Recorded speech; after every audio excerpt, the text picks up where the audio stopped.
menguji kamu. Siapa di antara kamu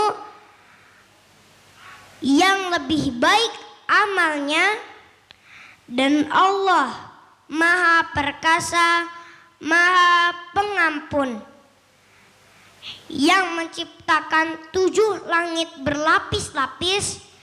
Tidak akan kamu lihat sesuatu yang tidak berimbang pada ciptaan Tuhan yang Maha Pengasih. Maka lihatlah sekali lagi. Adakah kamu lihat sesuatu yang cacat? Kemudian ulangi pandanganmu sekali lagi dan sekali lagi. Niscaya pandanganmu akan kembali kepadamu tanpa menemukan cacat, dan pandanganmu dalam keadaan letih.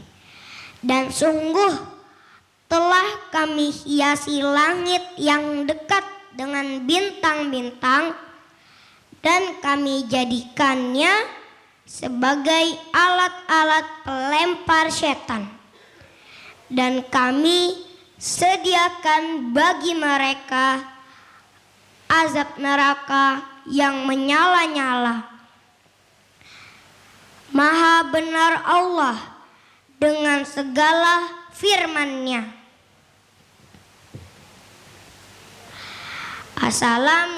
Wassalamualaikum warahmatullahi wabarakatuh. Waalaikumsalam warahmatullahi wabarakatuh. Fatimah dan Uwais boleh kembali ke tempatnya. Terima kasih Fatimah dan Uwais. Semoga ridha Allah selalu tercurah kepada yang membaca maupun yang mendengarkannya. Amin ya rabbal alamin.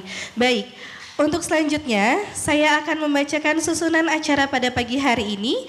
Pertama ada pembukaan, kedua ada sambutan, selanjutnya seminar parenting dengan tanya jawab, terakhir ada presentasi dan performance dari SD Tahfiz Amanah Bunda. Selanjutnya adalah penutup. Baik, untuk selanjutnya mari kita dengarkan sambutan dari Kepala Sekolah Syakiran Islamic Preschool, Miss Bunga Puspitasari SIKOM. Kepadanya disilahkan.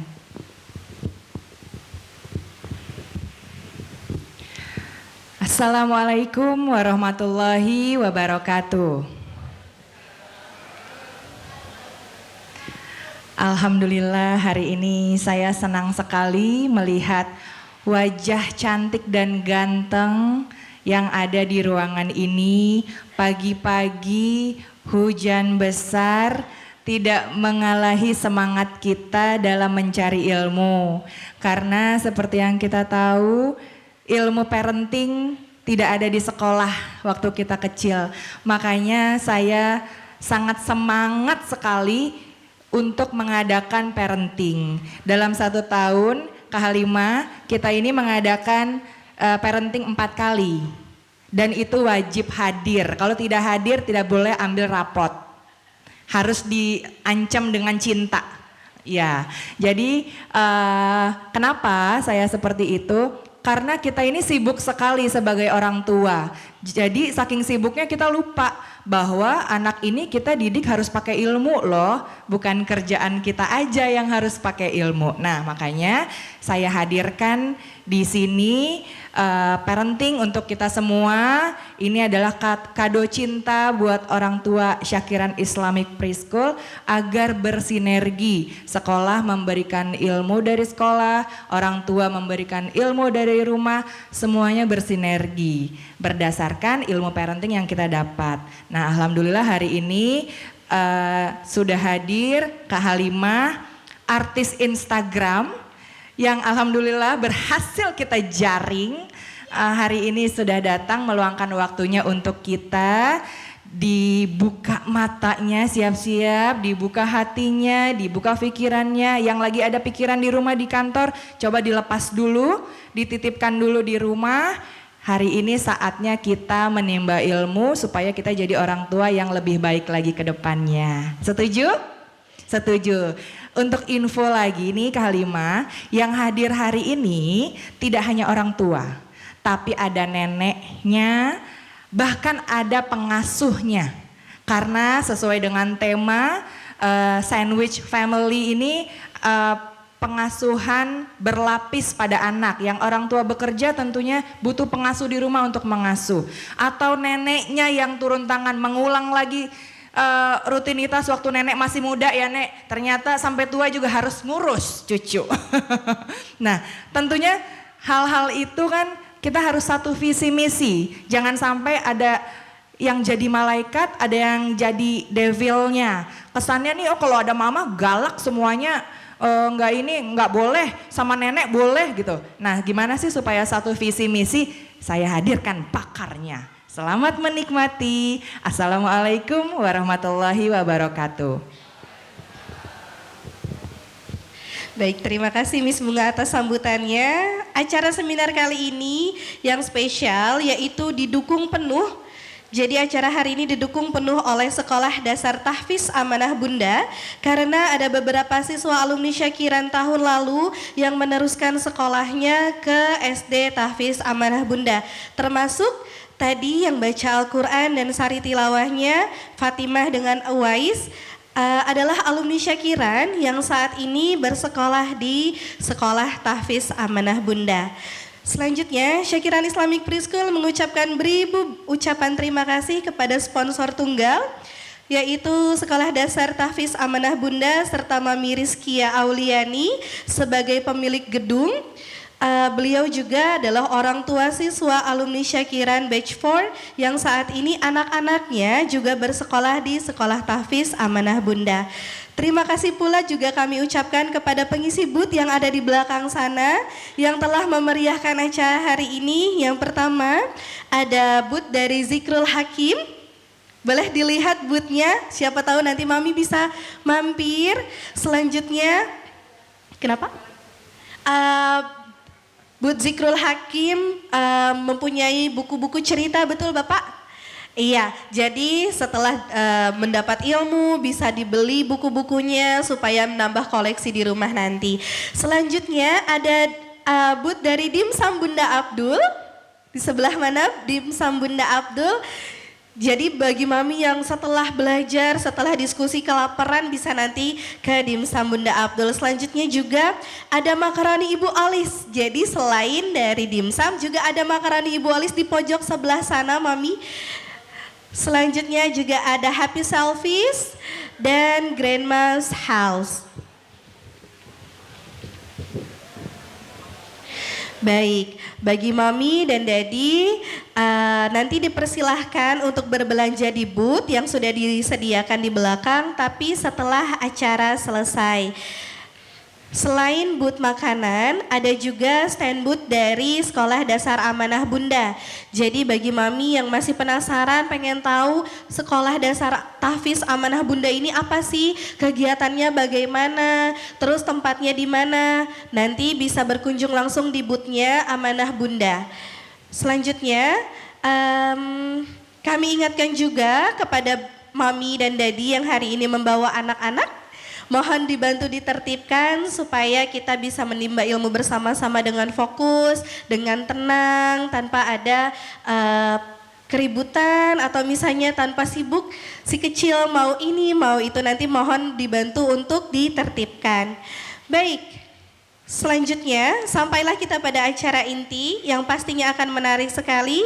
Sesi ini akan dipandu oleh moderator kita, yaitu Ketua Komite dari Syakiran Islamic Preschool. Sebelumnya akan saya bacakan CV moderator kita hari ini. Beliau bernama Afifah Nurlaili, lahir pada tanggal 9 Oktober 1945. Beliau, 1994. Maaf Mami. Iya, jadi waktu lahir merdeka ya Mami ya. Tidak, diulang. Beliau lahir pada tanggal 8 Oktober 1994. Beliau adalah lulusan Fakultas Psikologi Universitas Muhammadiyah Malang. Kepada moderator, kami silahkan.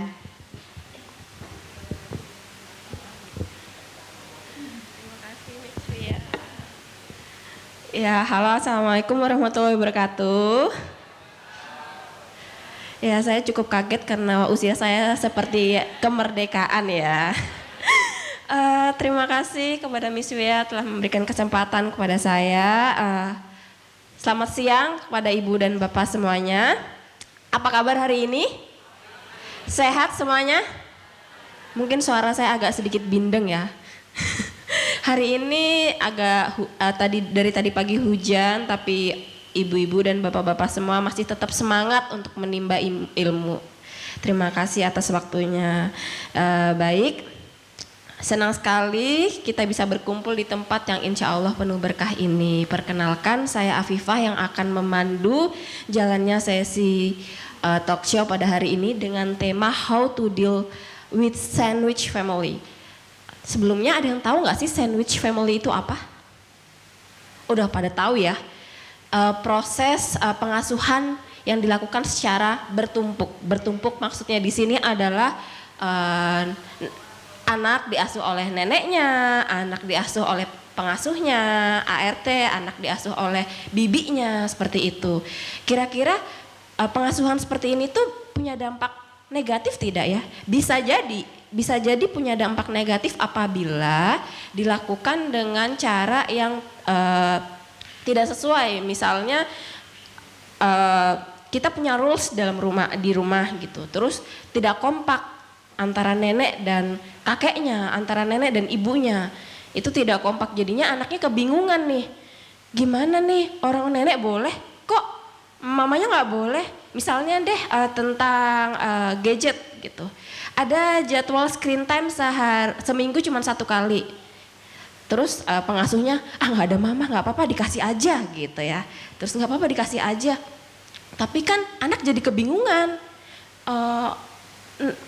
Pengasuh boleh kok ma. Akhirnya dia kehilangan arah gitu. Itu tuh memiliki dampak negatif juga untuk anak gitu. Oke.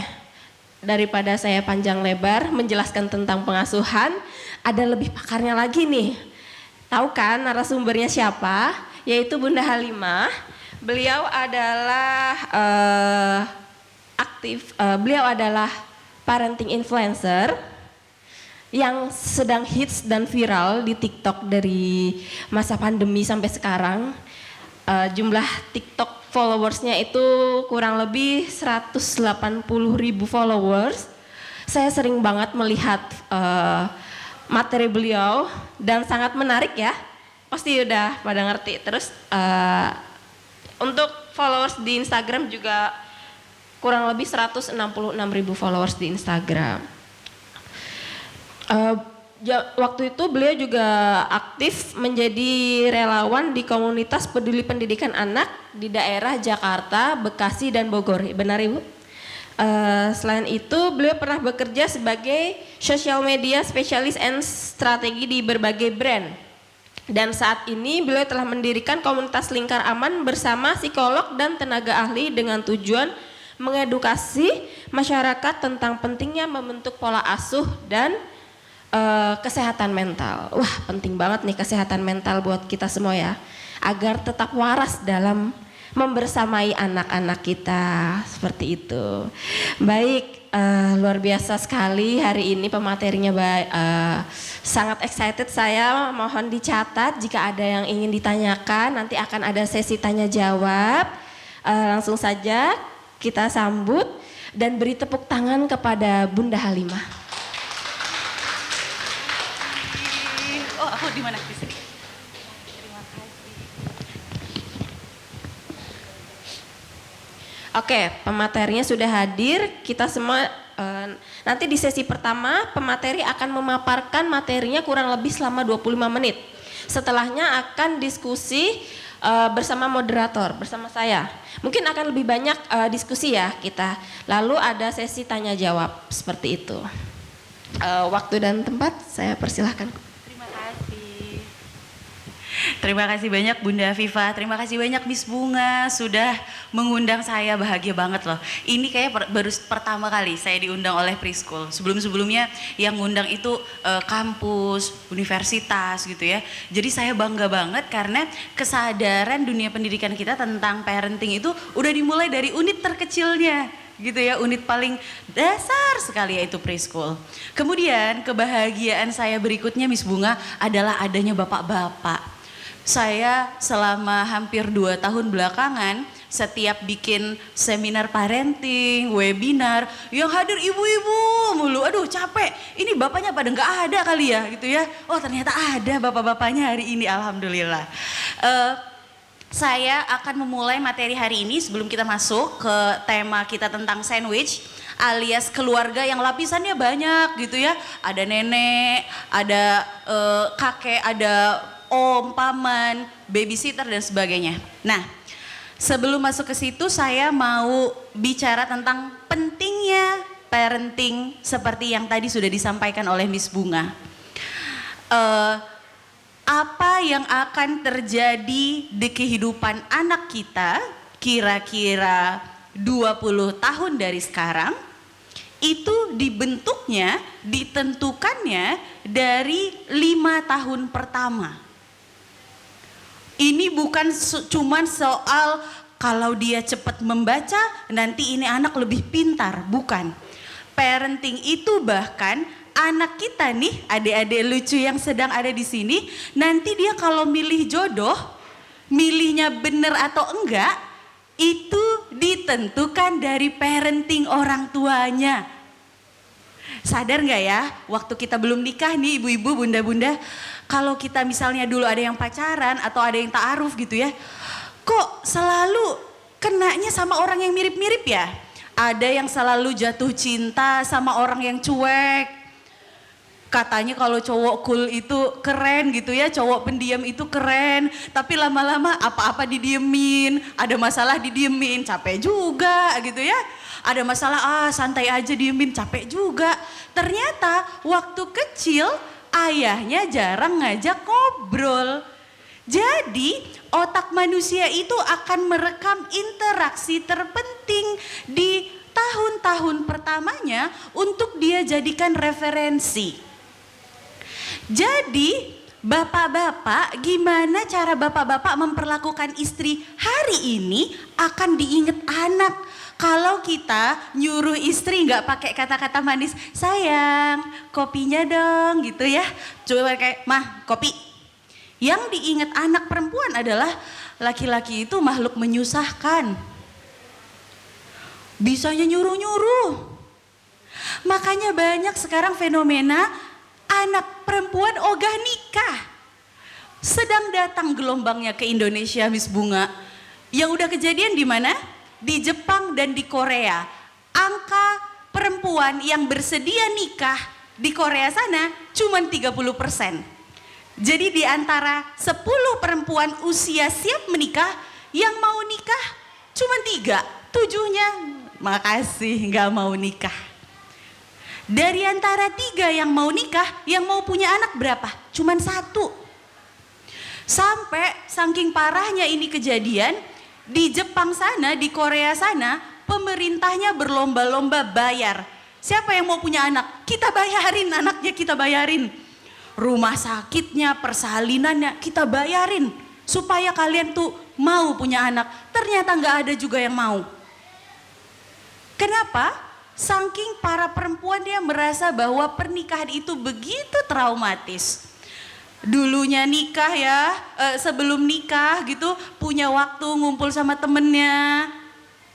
Setelah nikah ngumpulnya cuma sama anak sendiri, baby shark lagi, Cocomelon lagi gitu ya.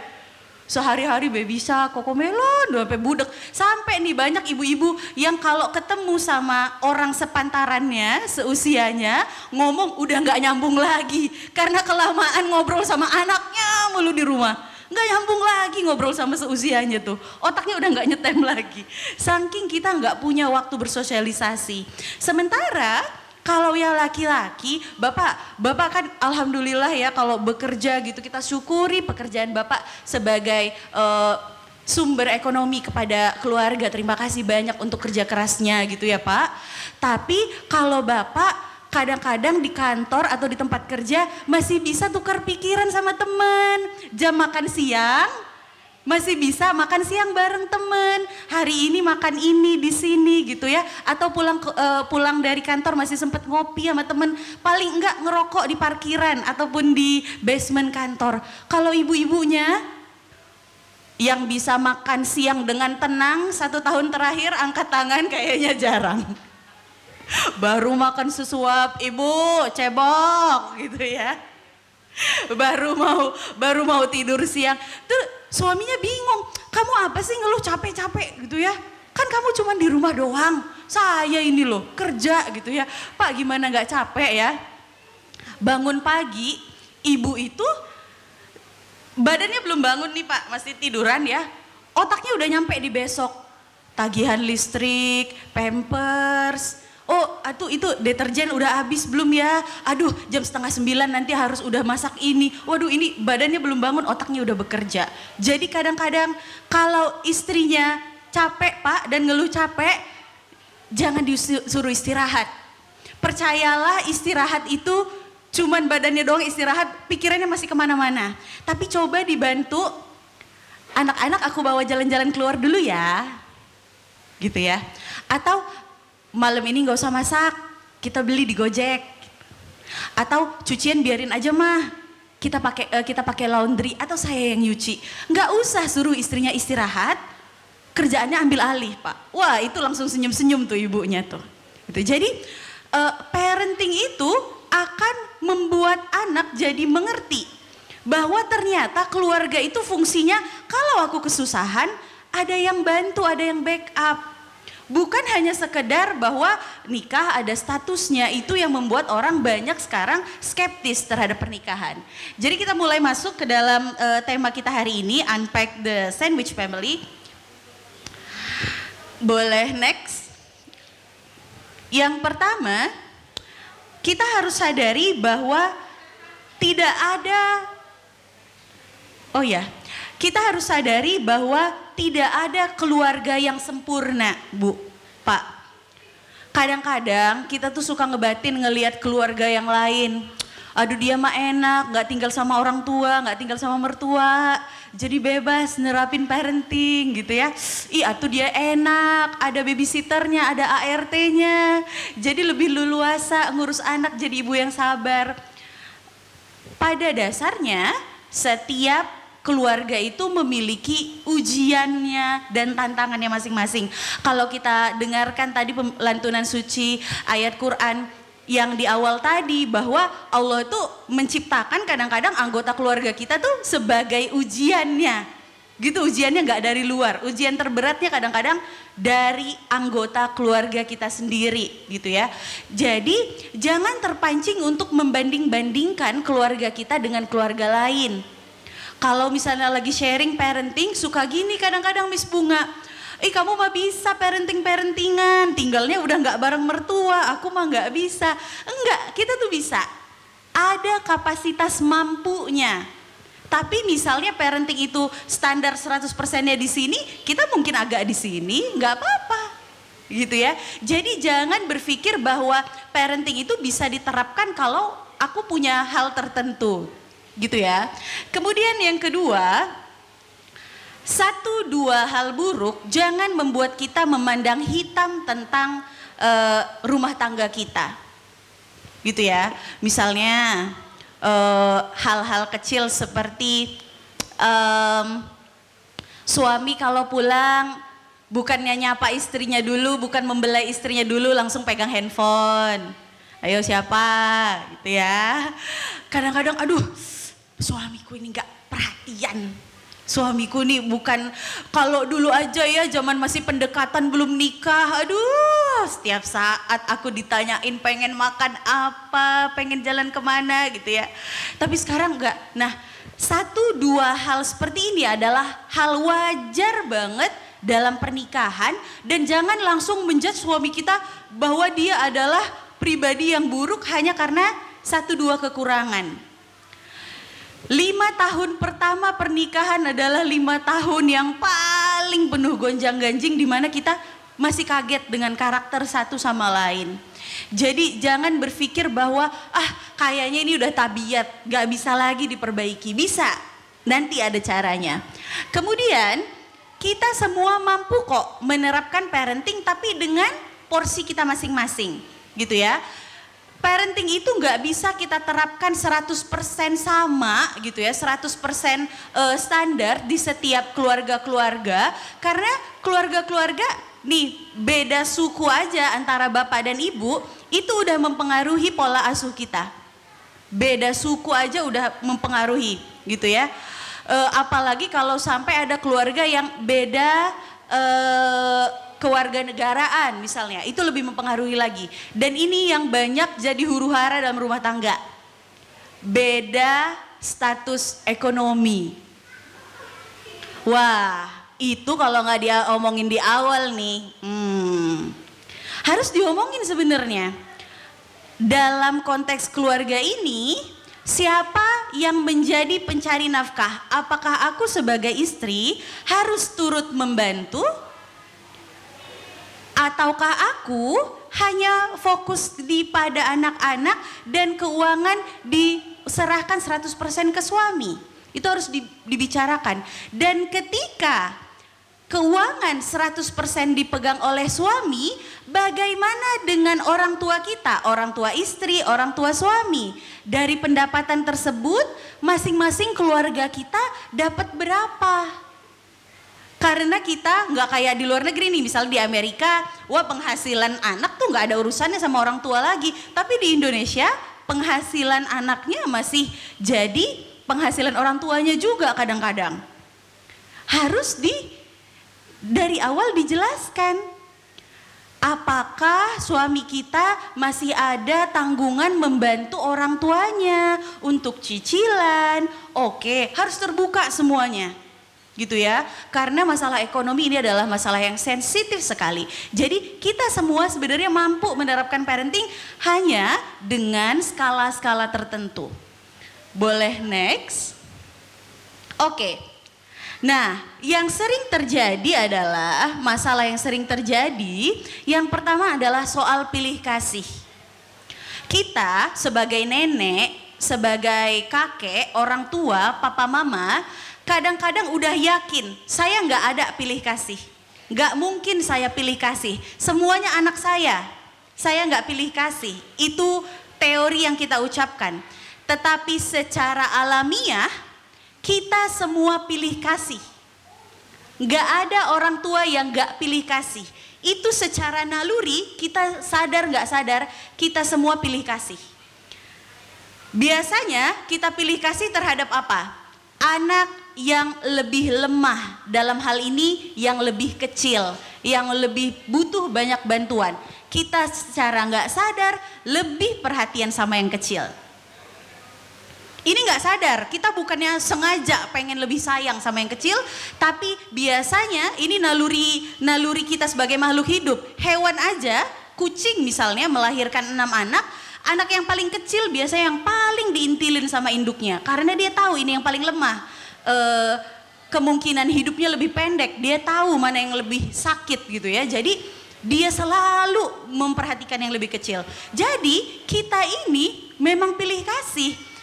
Kadang-kadang yang gendernya lebih sedikit dari yang lain. Misalnya anaknya 3, 2 laki-laki, 1 perempuan. Biasanya jadi yang istimewa. Gak peduli dia anak tengah, anak paling besar, anak yang paling kecil. Gak sadar kita.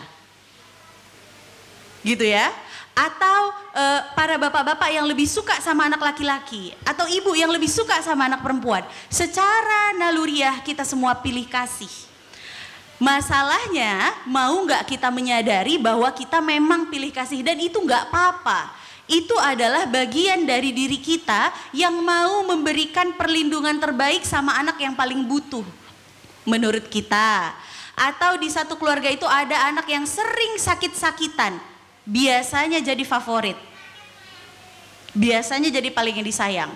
Nah yang jadi berat ketika nenek nih, Nek, kadang-kadang ada anak yang paling kecil, ada anak kita yang dari kecil, paling manis, paling so sweet, paling suka, pokoknya paling nurut di antara kakak adiknya gitu ya. Ketika dia punya anak, kita tuh jadi kesan jatuh cintanya lebih dalam. Makanya kadang-kadang nenek ngerasa, aduh saya nggak milih-milih cucu, semua cucu itu cucu kesayangan saya gitu. Yang ngerasa ibunya, aduh anak aku kok lebih jarang ditegur ya. Anak aku kok kalau misalnya dibeliin ketinggalan ya gitu. Nah, pilih kasih ini harus kita bicarakan. Kadang-kadang kita melakukannya tanpa sadar karena faktor-faktor seperti tadi. Jadi apa solusinya? Validasi ke anak. Dek, kamu ngerasa mama misalnya ya bapaknya ngomong ke anak yang laki-laki. Dek, kamu ngerasa, Sarah, Kak, kamu ngerasa ibu setiap hari sibuknya sama adik terus ya? Adik terus digendong-gendong, dimandiin, disuapin, kakak mainnya sendiri terus ya? Kita validasi.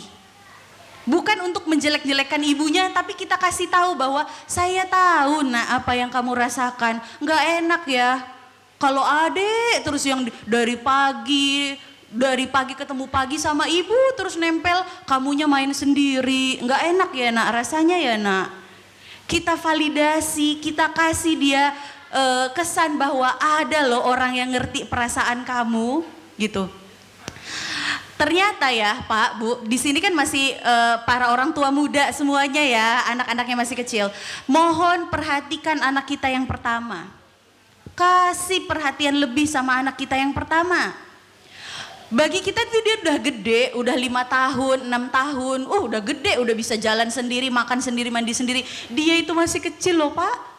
Masih pengen tuh kadang-kadang dielus-elus, dicium-cium tuh masih pengen. Kadang-kadang dia ngenes lihat adiknya tuh disayang-sayang. Setiap keluarga datang dari jauh, si kecil, bayinya digendong sana sini. Sementara dia diajak ngobrol juga kadang-kadang enggak. Berat sekali jadi anak pertama itu.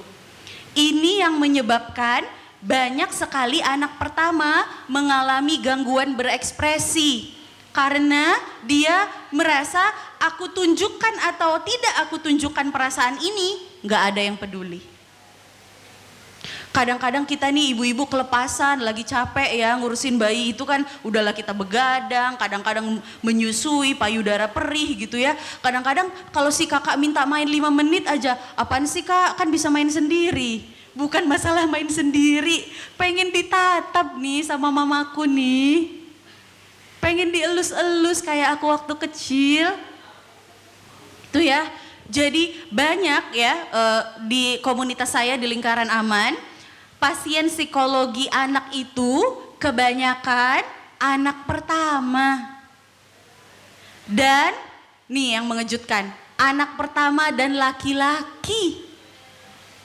Karena dia ngerasa bahwa laki-laki itu harus tegar nih, gak boleh cengeng. Harus jadi contoh gitu ya. Padahal dia sendiri masih kecil, gimana dia mau jadi contoh, dia aja masih kecil gitu ya. Jadi itu dia soal pilih kasih. Kemudian peraturan yang digeser-geser. Nah ini dia nih soal peraturan yang digeser-geser. Semuanya kompak ya. Tantangan terbesar kita menjadi orang tua di era milenial ini adalah internet. Dari data, ini mohon didengar baik-baik. Karena ini adalah, sayangku, ini adalah data yang mencengangkan bagi saya, tapi harus jadi perhatian bagi kita. Mohon diperhatikan baik-baik ya. 70% anak Indonesia usia sekolah dasar, 70% nih ya Bu, Pak, sudah terpapar pornografi. 70%. Jadi di antara 10 anak-anak SD yang kita temuin di jalan nih, di rumah kita, 7-nya sudah pernah melihat konten pornografi. Ini data dari Kementerian Perlindungan Anak. Jadi bukan data saya sendiri. Dari 70% itu, lebih dari setengahnya melihat konten itu dari internet. Kadang-kadang internetnya udah kita pilih nih, YouTube-nya pakai YouTube Kids gitu ya, kita udah akal-akalin. Tapi ternyata, coba sekarang yang punya handphone, pegang handphonenya, ketik di Google gadis. Ketik di Google gadis gitu ya. Habis itu search gambar. Scroll ke bawah dikit. Muncul gambar pornografi. Itu kita bukan mengetik kata kunci yang aneh-aneh loh. Cuman mengetik kata gadis. Segampang itu di Indonesia untuk mengakses pornografi. Dan yang lebih menyakitkannya lagi, 60% kasus pelecehan seksual terjadi di lingkungan terdekat anak, antara tetangga ataupun sekolah. Jadi kita kan menyekolahkan anak untuk tempat yang aman, kita ngerasanya gitu ya, atau nitip ke tetangga supaya ada rasa aman, nitip ke tetangga. Ternyata justru tempat seperti itulah yang menjadi sarang dari pelecehan terhadap anak-anak kita. Makanya soal peraturan, ayo kita semua satu suara, jangan ada peraturan yang digeser-geser. Capek, aku tahu apalagi para nenek ya, aduh udah deh dikasih handphone aja saya udah ngos-ngosan, capek banget. Ini anaknya aktif banget gitu ya nek, paham, capek ya. Tapi lebih capek lagi nanti kalau kita harus memulihkan otak anak kita yang kecanduan internet. Jadi Pak, Bu, di RSCM sekarang sudah ada satu bangsal didirikan, jadi ini bukan satu ruang. Satu bangsal baru dibikin untuk mengobati orang-orang yang ketagihan adiksi terhadap game, internet, video, termasuk video porno. Satu bangsal, dan siapa banyak pasiennya? Anak-anak pasiennya. Jadi kata dokternya, saking parahnya kecanduan internet ini, ngobatinnya 11-12 susahnya kayak ngobatin pecandu narkoba. Jadi kalau sama narkoba kita waspada banget ya, narkoba nih bahaya. Tapi kita nggak waspada sama internet. Bukan nggak boleh anak kita bermain internet, boleh tentunya. Mereka ya Miss Bunga ya zaman pandemi TK aja udah pakai Zoom ya. Anak kita mau nggak mau berinteraksi sama internet. Tapi harus kita awasi banget penggunaannya. Kadang-kadang kita nonton YouTube Kids, hati-hati banget dengan YouTube Kids. YouTube Kids juga tidak sempurna sistemnya. Baru-baru ini ada anak yang nonton, saya juga mengalami di anak saya sendiri. Sekilas anak saya ini lagi nonton Upin Ipin ya. Suaranya suara Upin Ipin, saya intip dari jauh. Upin Ipin gitu ya gambarannya. Tapi ternyata setelah saya search lagi, suatu saat mohon maaf ya anak saya bilang kayak gini. Oh iya itu Upin Ipin kalau lagi buang air besar pantatnya meledak katanya. Loh anak saya tuh gak pernah ngomong kata-kata itu sebelumnya. Saya bingung ya, gak ada yang ngajarin. Saya coba telusuri YouTube Kids-nya. Ternyata ada orang yang sengaja menduplikasi kartun Upin Ipin. Ini bukan orang aslinya nih, bukan produksi aslinya. Tapi di-copy, diganti suaranya, diganti gerakannya menjadi gerakan yang tidak senonoh. Bahasanya itu nanti Upin Ipin main asik-asikan sama Susanti. Upin Ipin ngintipin Kak Ros. Gitu bahasanya. Jadi kalau bagi kita cuman nonton Upin Ipin gak apa-apa gitu ya. Harus diperhatikan. Jadi Pak, Bu, gak apa-apa deh kita semuanya bersusah-susah sekarang deh. Yakinlah lebih susah, gak apa-apa kita lebih susah mendisiplinkan anak kita soal internet sekarang daripada nanti kita dibangsal di RSCM. Itu anak yang udah bener saat level ketagihan, ya sama kayak orang kecanduan narkoba, diikat Bu itu anak, diikat karena memberontak terus. Gitu ya, jadi harus bener-bener kita perhatikan. Soal peraturan kita harus satu visi. Kemudian sindiran, nah ini nih, kalau ada sesuatu yang mengganjal, pastikan kita komunikasi dengan baik, gak perlu pakai sindiran. Misalnya kita ngerasa suami pulang dari kantor kok dilihat handphonenya lagi. Tapi ngomongnya pakai sindir.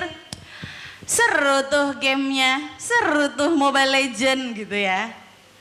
Wah dek, papamu seru banget tuh main game. Sampai kita nggak diajak ngobrol ya dek ya, gitu ya ke anaknya.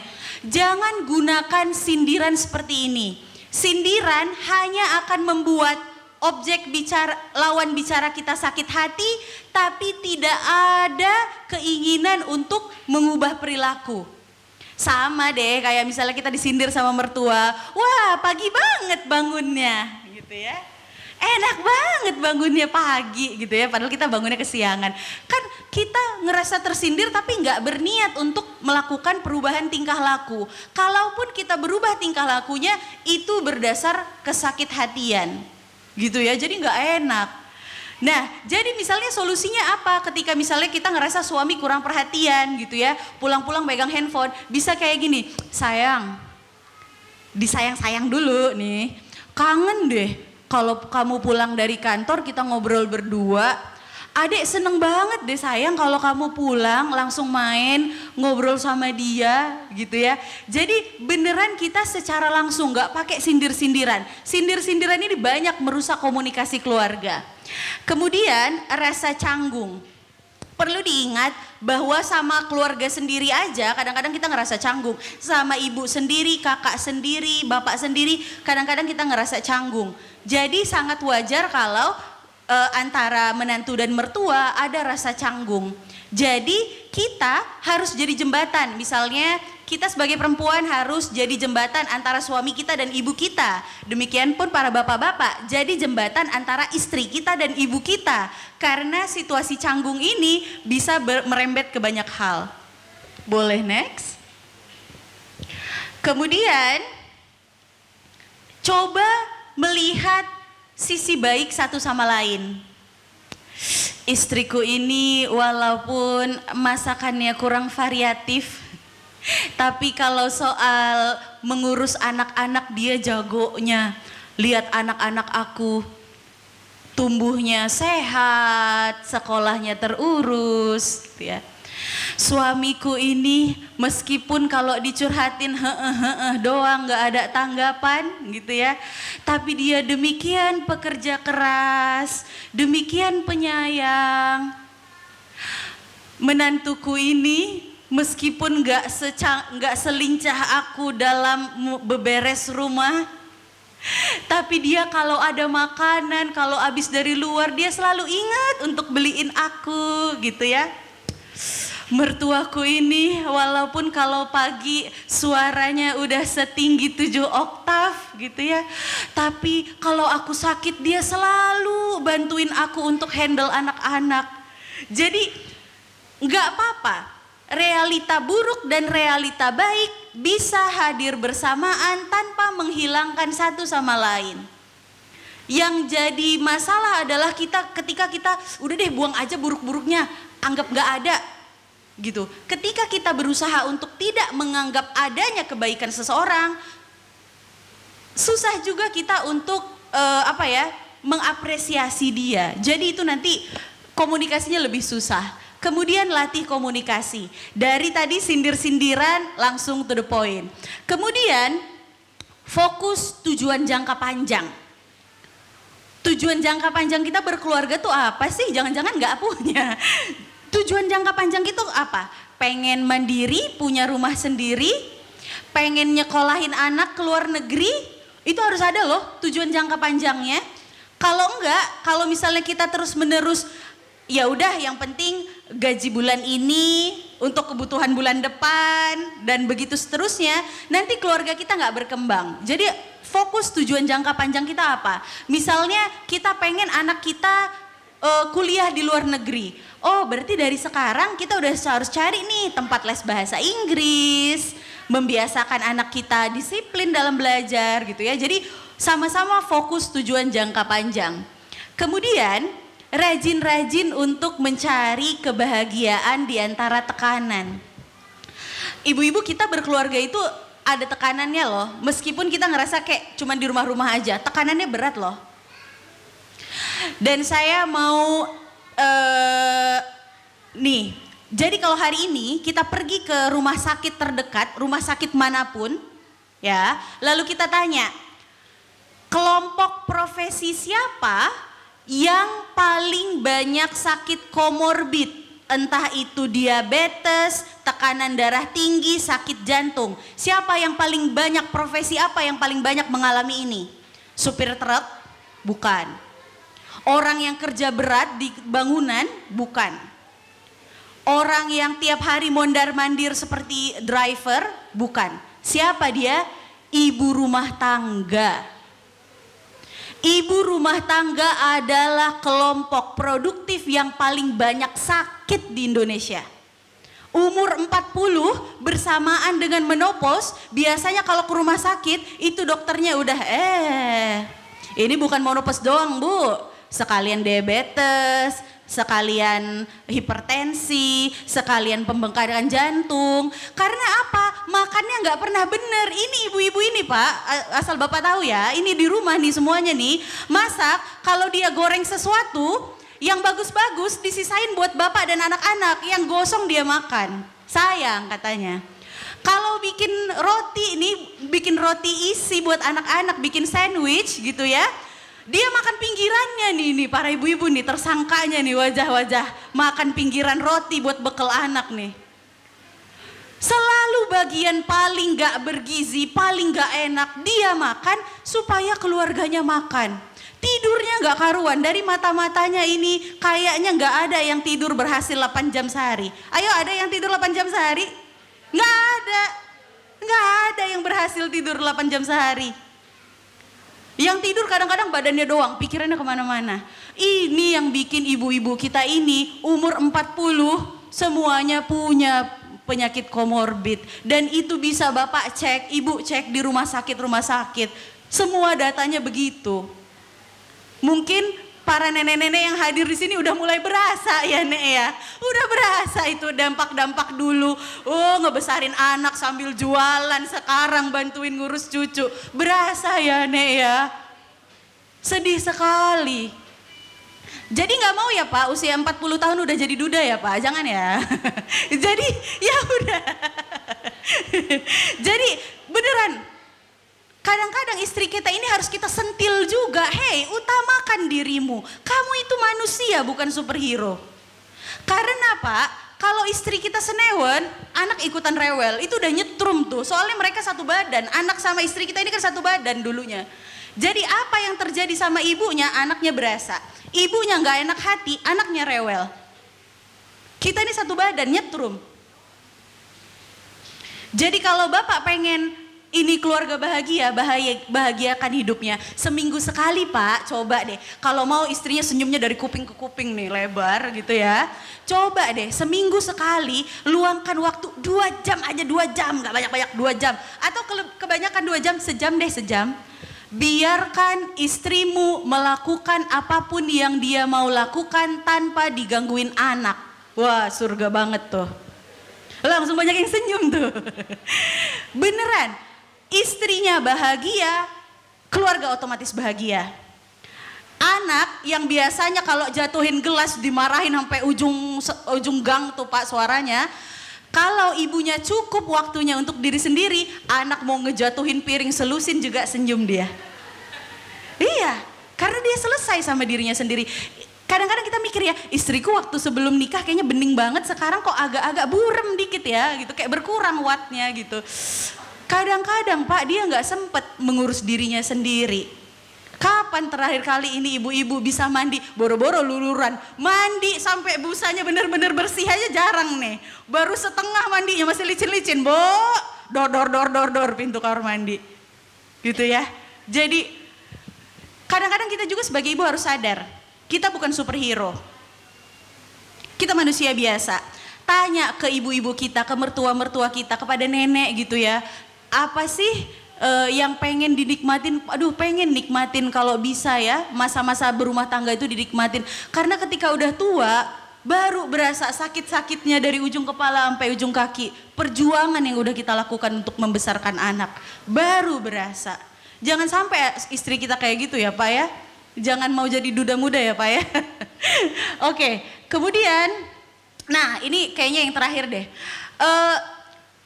Kadang-kadang kita ngerasa masalah besar dalam rumah tangga dikecil-kecilin, masalah kecil ditiadakan. Kita pengennya begitu. Padahal masalah kecil yang pura-pura ditiadakan itu numpuk meledak. Hari ini anak kita nakal gitu di rumah gitu ya. Terus pas ngadu ke suami, kata suami, ya namanya anak-anak. Aku tuh gak pengen gitu, aku juga tahu anak kita anak-anak gitu ya. Aku tuh pengen bilang, oh iya ya sayang ya kamu capek ya, pengen digituin gitu ya. Oke, masalah kecil pendem satu. Kemudian gosip dari tetangga, pendem satu. Selisih paham dengan mertua, pendem satu. Lama-lama meledak. Kalau ini terlalu lama meledak, nanti muncul yang namanya motherhood depression, depresi pada ibu. Dan ini kadang-kadang masyarakat kita mewajarkan, ya namanya emak-emak wajar kalau cerewet, wajar kalau suka nyubit, suka ngejewer anaknya, emak-emak mah memang gitu. Enggak loh, itu habis ngejewer anak, yang sakit bukan telinga anaknya, hati ibunya. Coba tanya ibu-ibu di sini, habis ngejewer, jangankan ngejewer, habis ngebentak anaknya, dia nangis berapa lama di kamar mandi? Coba tanya. Nangis. Yang sakit bukan anaknya, emaknya yang nangis-nangis. Dan kita mewajarkan seorang ibu untuk berlaku kasar, berkata kasar sama anaknya, kita wajarkan. Namanya juga emak-emak. Padahal seharusnya kalau si ibu ini punya waktu untuk mengatur diri, menenangkan diri gitu ya. Tidak seharusnya kok ibu-ibu itu berkata kasar dan berbuat kasar. Gitu ya. Jadi itulah yang harus kita perlu dan tidak perlu kita lakukan. Kemudian boleh next. Selanjutnya boleh next Pak, maaf.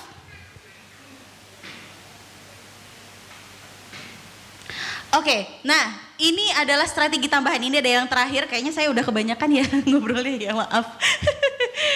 Oke, negosiasi selalu usahakan lewat jalur anak. Kalau kita negosiasi ke neneknya udah mentok nih, kayaknya, Nek udah dong jangan dikasih handphone lagi. Tapi dari neneknya juga kita pahamin, saya tuh capek udah tua ngurusin cucu mulu gitu ya. Negosiasinya lewat mana kalau udah mentok gini? Lewat jalur anak. Anaknya kita bekelin misalnya mainan baru, gambar baru, buku gambar baru, krayon baru, buku cerita baru gitu ya. Dan nanti kita briefing nih anaknya, Dek kalau mama pergi kerja, papa pergi kerja sama nenek, jangan main lari-larian, nenek capek. Nih ada buku gambar, coba kasih tahu nenek kamu udah bisa gambar apa aja. Jadi kita kasih alternatif selain gadget, anaknya harus ngapain? Biar neneknya gak kesusahan dan si anak juga gak bosen. Gitu ya. Jadi negosiasinya itu. Terus kadang-kadang kita sebagai nenek ya, ngelihat anak ini bocah dari pagi sampai siang gak masuk sesuap pun makanan. Kadang-kadang kita khawatir ya Nek, aduh ini nanti anakku sakit nggak ya? Ya udah deh dikasih coklat deh, yang penting masuk dulu ke mulut, kerupuk deh gitu ya, yang penting terisi perutnya gitu ya. Nah kadang-kadang Nek, ya udah kita imbangin sesuap coklat, sesuap nasi gitu ya. Jadi ibunya juga enggak melotot-melotot dari dapur, neneknya juga oh yang penting cucuku masuk gitu ya. Jadi negosiasinya lewat jalur anak. Kemudian kita harus tahu kapan kita ngotot, kapan kita harus berempati, dan kapan kita harus mundur. Kalau di saya kasih contoh ya, saya kebetulan beberapa waktu lalu masih tinggal bareng sama mertua. Sekarang mertua saya sudah sudah tinggal di tempatnya sendiri gitu ya. Dulu saya ngotot kapan? Kalau sesuatu yang berbahaya untuk bayi, itu saya ngotot. Bayi saya mau dikasih air putih, nah saatnya saya ngotot. Nggak apa-apa dibilang menantu yang pelit, nggak apa-apa. Karena ternyata bayi itu bisa keracunan air loh, air. Bayi itu bisa keracunan air gitu ya. Jadi kalau ini urusannya udah MPASI dini, pokoknya yang membahayakan bayi, saya ngotot. Gak apa-apa saya yang ngotot. Kalau urusannya misalnya menurut dokter spesialis anak, kita nggak perlu pakai minyak telon. Sementara kata nenek pengen pakein minyak telon biar wangi, saya berempati. Mungkin inilah cara neneknya untuk menyayangi cucunya supaya dia tetap hangat. Saya perhatikan anak saya tidak ada reaksi yang macam-macam soal minyak telon. Saya biarkan neneknya pijitin pakai minyak telon. Gak membahayakan. Kalau itu saya bisa mundur. Kalau tadi saya ngotot, sekarang mundur. Gitu ya. Jadi kita harus dalam berumah tangga, kita harus tahu kapan kita ngotot, kapan kita mundur. Kemudian berkomunitas. Ini penting juga buat bapak-bapak. Kadang-kadang hidup kita udah kerja rumah, udah kayak gak ada kehidupan lain gitu ya Pak ya. Yang bikin bapak kehilangan tujuan hidup kadang-kadang ini tuh gue ngapain ya, kayak mesin pencetak duit doang gitu ya Pak. Coba cari komunitas, entah itu pengajian, ibu-ibunya juga gitu. Entah itu pengajian, komunitas senam, neneknya juga boleh deh cari komunitas senam, kan ada tuh yang untuk lansia gitu ya. Karena kalau kita tidak ketemu sama orang lain yang seumuran dengan kita, energi kita tuh habis. Anak-anak itu, kenapa mereka dari pagi sampai malam bisa muter terus gak ada berhentinya, gak ada capeknya? Karena mereka itu mengambil energi dari kita. Energi kita tuh diambil sama anak-anak. Jadinya kita capek, perasaan cuman ngeliatin anak doang deh main, tapi capek gitu ya. Karena energi kita keambil.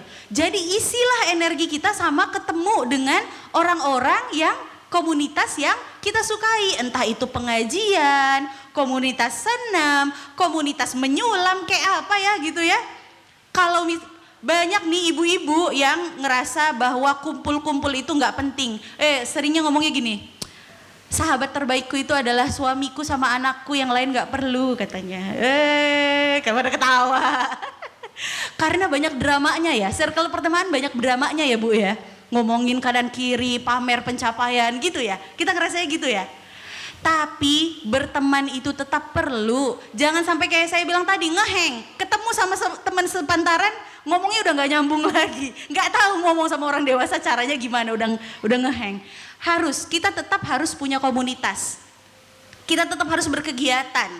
Selain kegiatan kita berumah tangga, karena kita manusia, kita perlu aktualisasi diri. Kalau ngerasa circle kita waktu kuliah dulu, waktu SMA dulu toksik gitu ya, ngerasa cuman pamer-pamer doang, cari circle pertemanan baru. Selalu buka diri. Nggak akan ada manusia yang 100% sesuai dengan karakter dan kesenangan kita. Tapi disitulah diuji kemampuan kita untuk menyesuaikan karakter dengan orang lain. Nenek juga seperti itu. Cari teman-teman yang sepantaran untuk ngobrolin gitu ya. Kadang-kadang kalau kita ngerasa udah deh saya udah tua di rumah aja sambil ngaji. Penting, ngaji penting, istirahat penting. Tapi ngobrol sama orang lain juga penting. Biar kita kalau ada sedikit stres di sini nggak langsung bawaannya pengen nyemprot menantu. Atau kalau istri pengen nyemprot suami jadinya marah ke anak, aduh kemana-mana energi negatifnya gitu ya. Jadi kemudian terakhir kita melatih diri untuk batasan. Ini agak-agak susah sih, karena kadang-kadang kita dididik dari kecil untuk tidak mengerti batasan diri kita sendiri. Kalau capek, baru segitu doang capek, banyak yang lebih capek di luar sana, aku harus semangat lagi. Ujung-ujungnya stres.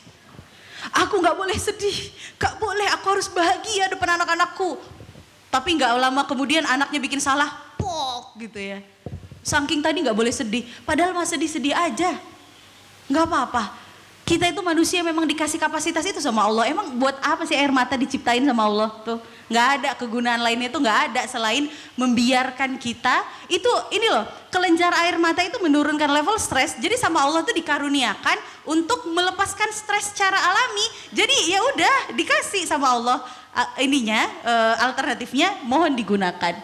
Saya rasa itu ya, itu sudah slide terakhir. Terima kasih banyak. Tentunya dalam penyampaian saya banyak sekali kekurangan. Karena saya sendiri bukan orang yang udah selesai dengan rumah tangga saya ya. Saya juga masih berjuang. Saya juga anaknya mungkin sedikit lebih besar dari ayah bunda di sini. Tapi ya itulah, kita sama-sama belajar.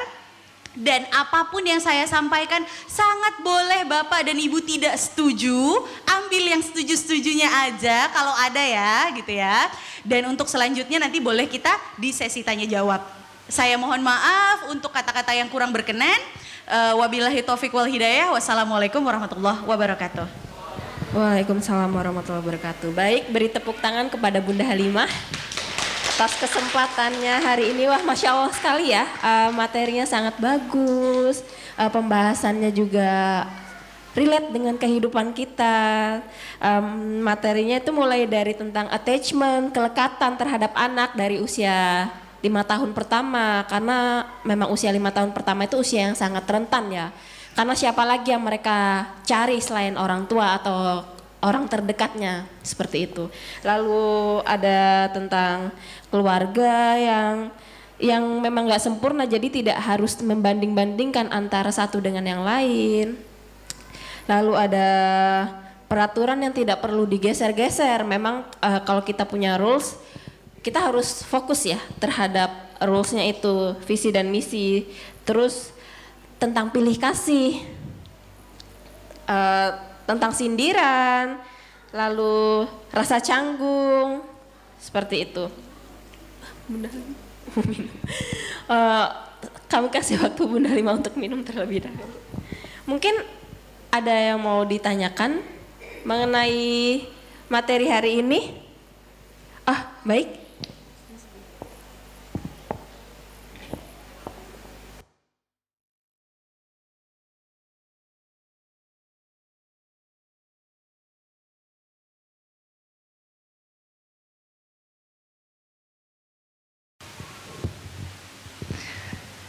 Ya Kak Halimah, ini saya mengawali sesi tanya jawab. Semoga yang lain juga meneruskan nanti ya. Silahkan bertanya sepuas-puasnya, mumpung ada pakarnya. Ini saya mau bertanya tentang pilih kasih. Jadi saya itu punya anak 2, yang satu kelas 2 SD, yang satu umurnya 4 tahun. Nah, ini lagi hot-hotnya kan, dua-duanya punya kemauan. Nah, kadang tuh si kakak ngerasa saya pilih kasih gitu. Kok adek boleh, teteh nggak boleh katanya gitu. Terus, nah sekarang ini saya lagi, ini tiap malam nih anak berantem gara-gara, kan setiap malam itu pasti ada musik pengantar tidur. Si kakak maunya murotal, adek maunya instrumen baby. Nah, saya tuh bingung gitu kan, gimana nih, mau siapa dulu nih yang ngalah? Sedangkan adek pasti nggak bisa ngalah, jadi kakak lagi, tapi pasti kakaknya mendem nih gitu kan. Nah, ya udah instrumen baby aja dulu ya, karena adeknya kan nangis-nangis kan. Kalau kakak bisa nahan, tapi saya yakin di hatinya itu pasti sakit banget gitu. Instrumen baby dulu ya, nanti kalau adek udah tidur baru murotal. Padahal adeknya tidur, pasti kakaknya juga udah tidur. Dia gak kebagian murotalnya. Besoknya gitu lagi. Jadi akhirnya saya pasang instrumen baby nih.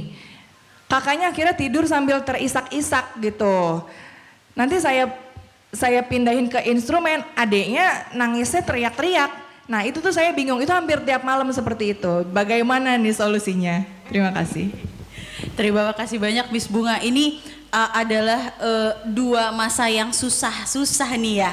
Yang satu 4 tahun dia sudah di fase akhir dari fase tantrumnya. Jadi sedikit lagi selesai nih ujian tantrumnya. Si kakak ternyata sudah fase pre-remaja. Jadi Miss Bunga, ada penelitian terakhir yang dikeluarkan dari Amerika, yaitu anak-anak remaja kita karena masa pandemi mempercepat masa puber mereka. Yang dulu puber itu baru datang di usia 12 ke atas, sekarang anak umur 11 tahun sudah banyak yang mengalami pubertas.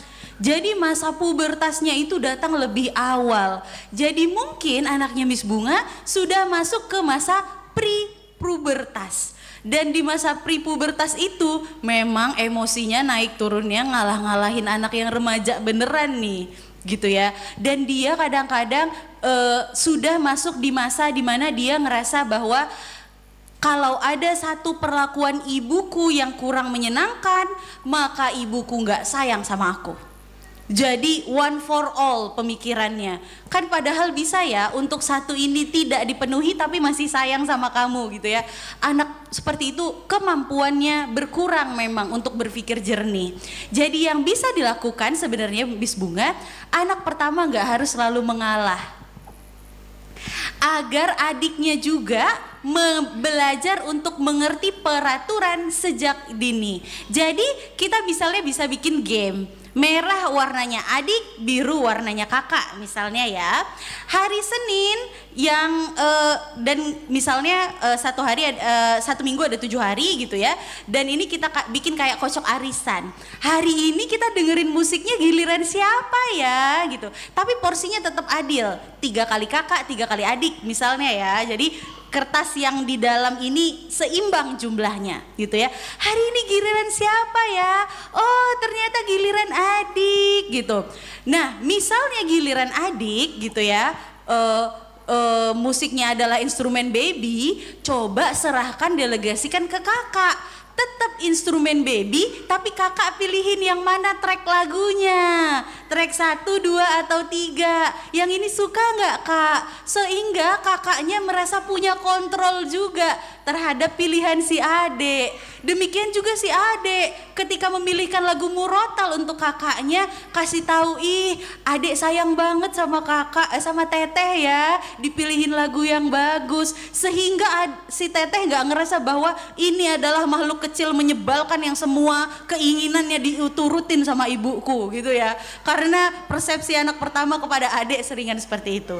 Yang kedua Bunda, memang dinamika antara anak seperti ini akan terus berlanjut sampai kira-kira satu anak akan menemukan masa di mana dia lebih kuat berkomunitas. Jadi lebih sibuk sama temennya, kegiatan sekolahnya gitu. Ini bakalan berlanjut terus. Nanti selesai nih masalah lagu pengantar tidur, lanjut bab berikutnya. Mereka akan selalu menemukan cara untuk berkompetisi. Sebenarnya itu sehat Bunda. Karena sayang sama bundanya, pengen rebutan kasih sayang sama bundanya. Anak yang sehat tuh gitu. Dia ngerusuin orang tuanya. Anak justru yang gak sehat adalah dia gak peduli. Orang tuanya sana ya sana, saya gak peduli. Saya gak minta perhatian kamu lagi karena saya tahu kamu gak bakalan kasih. Gitu kira-kira ya. Jadi dinikmati aja keributan ini, masih panjang ya Bunda ya. Karena kalau di saya itu kejadiannya memang agak panjang tuh, bisa sampai setahun gitu. Tapi insya Allah jangan hindarkan anak kita dari konflik. Konflik adalah sesuatu yang mendidik mereka untuk menyelesaikan masalah. Insya Allah nanti kalau terbiasa menyelesaikan masalah bersama, kita udah tua nanti saatnya kita pensiun dari orang tua, mereka adalah kakak adik yang saling bahu-membahu menyelesaikan masalah-masalah hidup mereka, insya Allah, amin. Terima kasih Miss Bunga. Baik, terima kasih Bunda. Mungkin ada lagi yang mau ditanyakan? Oh iya, silahkan Bapak. Bisa sebutkan namanya ya Pak ya? Assalamualaikum warahmatullahi wabarakatuh. Perkenalkan saya Suroso, dedinya Kia sama Keva. Ya. Sebelumnya perkenalkan saya profesinya PNS dan istri PNS. Yang tadi diceritakan sedikit berlainan dengan yang saya alami gitu ya. Kalau tadi ibu-ibu susah istirahat gitu, istri saya free. Posisinya ada di Makassar. Bebas mau belanja apa aja tiap hari juga bebas. Pertanyaan saya, karena anak saya umur 4,5 tahun sama 6,5 tahun dan interaksi shift 1-nya dengan mbahnya, pengasuhnya, shift 2-nya dengan saya gitu ya. Kalau full saya berat banget gitu ya. Dan kesehariannya di umur emas ini sedikit interaksi dengan ibunya gitu ya. Bahkan telepon pun juga nggak mau gitu ya. Jadi karena saya juga jarang telepon sama istri saya. Jarang telepon kecuali penting banget karena kesibukan dan lain sebagainya gitu ya. Pertanyaannya, resiko apa yang ke depan bakalan saya hadapi dengan perkembangan anak saya? Barangkali ada 1-2 hal yang bisa berdampak negatif kepada 2 anak saya gitu ya. Itu yang pertama. Yang kedua, Saya tipe orang yang tidak romantis sama istri saya gitu. Jadi jarang menunjukkan sisi romantis sama istri saya. Jadi sesekali saya romantis, mesra, senyum, anak-anak saya cemburu. Nah ini strateginya bagaimana gitu ya. Kemudian yang ketiga, dalam mendidik anak saya menerapkan punishment. Dan juga tadi dibilang apa, kalau berdebat juga saya biarkan supaya dia belajar berdebat dan belajar cari opsi, milih gelombang saluran dan sebagainya gitu ya. Kadang-kadang saya menerapkan punishment yang kalau udah terlalu ngeyel banget itu saya hukum di gudang. Tapi begitu gudangnya saya buka, selesai permasalahan. Karena jadi sampai saat ini punishment hukum gudang itu belum pernah berlaku. Karena kalau gudangnya udah saya buka, anaknya udah nurut gitu ya. Apakah model seperti ini juga berdampak negatif sama anak? Terima kasih. Terima kasih banyak Bapak, subhanallah, terima kasih. Pertanyaan yang bagus banget. Soal banyak nih di keluarga modern sekarang long distance marriage gitu ya, pernikahan jarak jauh. Yang pertama adalah komunikasi antara bapak dengan istri dulu nih, ada apa? Biasanya kalau orang lagi jatuh cinta nih Pak, sibuk-sibuknya ketemu nih jadwal untuk ngobrol. Karena ketika anak tidak dapat waktu khusus ngobrol dengan ibunya, meskipun itu lewat video call atau lewat telepon gitu ya, anak akan ngerasa kayak diabaikan. Anggap kita sedang di sebuah halte bus gitu ya, dan tidak ada papan jadwal di situ. Kita nggak tahu kapan busnya datang, kita nggak tahu berapa menit lagi gitu ya. Gelisah nggak ya kita? Ini kapan didatangnya?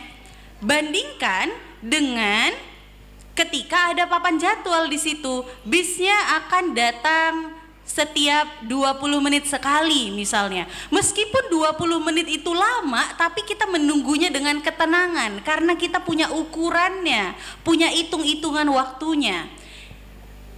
Kondisi anak bapak tanpa kehadiran ibunya dan tanpa komunikasi itu kayak dia lagi nunggu bus yang nggak tahu kapan datangnya. Gelisah pengen cepet-cepet ketemu sama bus ini, tapi ketika busnya datang ada perasaan kamu tuh bikin aku nunggu terlalu lama. Makanya dia menolak komunikasi. Kemarin-kemarin kemana aja? Anak-anak tuh kadang-kadang kayak gitu, dia membalikkan emosinya. Jadi menurut aku bapak sama istri dulu yang harus sepakat. Kamu bukan tipe yang romantis ya, nggak suka telepon-teleponan, nggak apa-apa. Tapi kita mulai sekarang bikin jadwal rutin ya, teleponan khusus. Nggak buat aku, mungkin kamu nggak terlalu senang, bukan nggak terlalu senang, nggak terlalu suka ngobrol romantis sama suami. Tapi ngobrol romantis sama anak tuh wajib loh. Gitu ya, supaya kamu denger updatean anak-anak kamu tuh lagi apa aja, pencapaiannya apa aja gitu. Kemudian pada anak-anak yang kehilangan salah satu figur stabil, alhamdulillahnya ada mbahnya ya, alhamdulillah sekali. Terima kasih banyak Mbah, terima kasih banyak sudah membantu mengurus anak. Tentu capek banget ya Mbah ya, ngerti. Tentu ada mbah yang wah nanti khawatirnya justru merasa bahwa mbah ini adalah ibuku. Banyak terjadi seperti itu. Bahkan sampai level ekstrimnya manggil neneknya emak. Yang saya temui itu juga tidak sehat. Karena ketika attachmentnya nempel banget ke si mbahnya gitu ya, kemudian dia nggak dapat gambaran tentang ibu itu seperti apa, nanti dia akan merasa bahwa dia itu tidak diinginkan gitu ya. Dan ketika bapak dengan usaha terbaiknya gitu ya Pak, berusaha mendisiplinkan, berusaha ini, tetap tidak imbang kalau tidak ada kehadiran seorang ibu. Jadi kehadiran ibu sama bapak itu harus imbang. Kalau tidak seimbang, karakter anak juga nggak seimbang.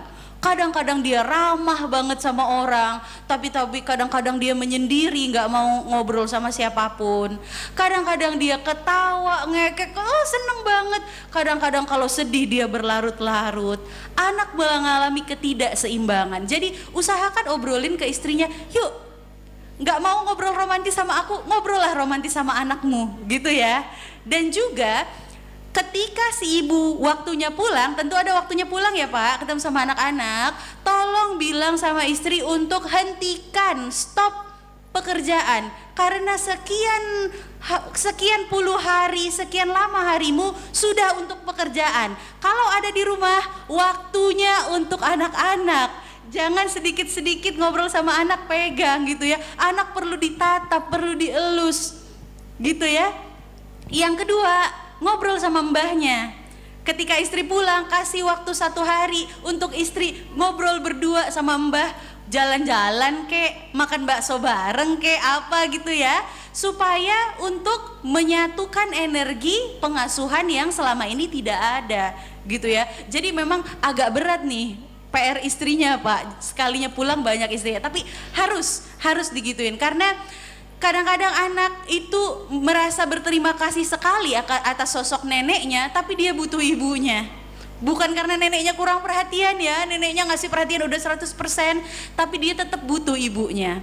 Kemudian soal punishment Pak, ternyata menurut penelitian, punishment hanya akan membuat anak melakukan 2 hal. Yang pertama, dia lebih canggih dalam berbohong, artinya perilaku yang kita tidak senangi itu dia lakukan secara sembunyi-sembunyi.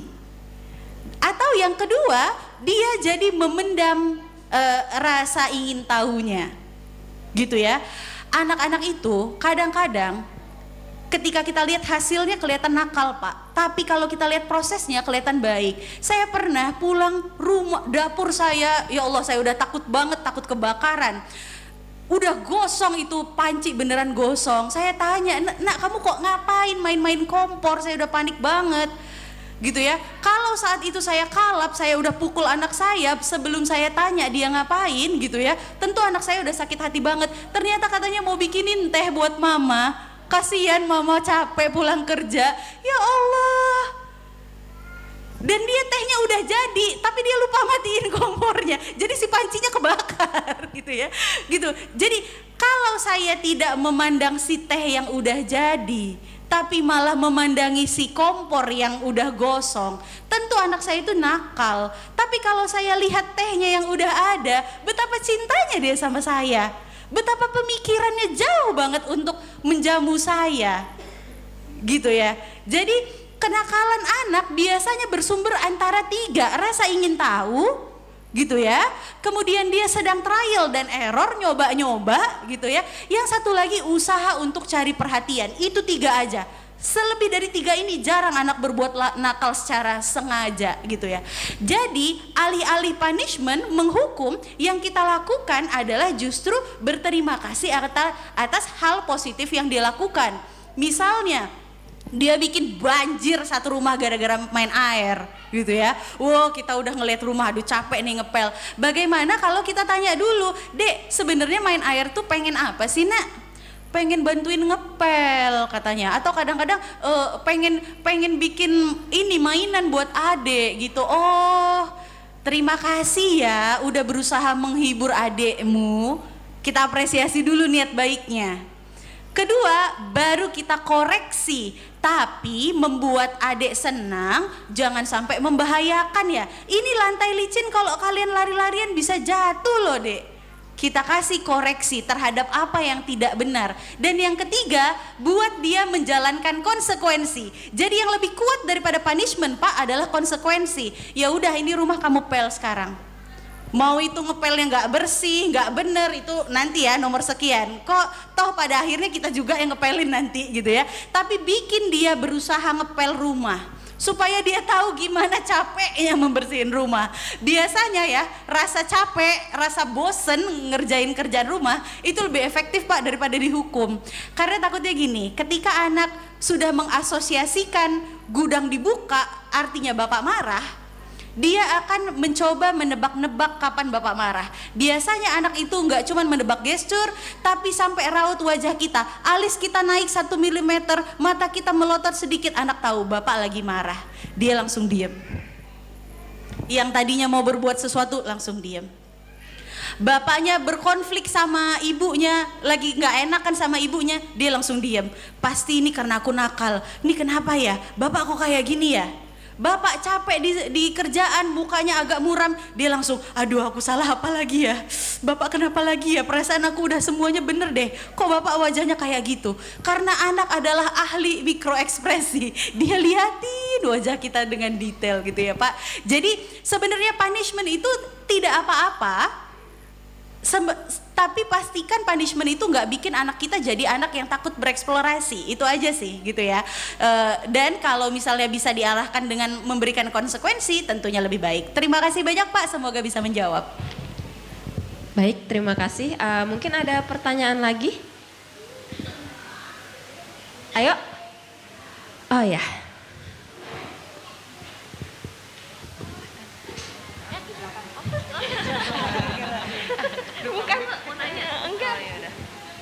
Ya, assalamualaikum, selamat pagi menjelang siang. Saya Cintera, ingin bertanya. Jadi case di rumah itu kami masih tinggal bersama dengan kakak saya.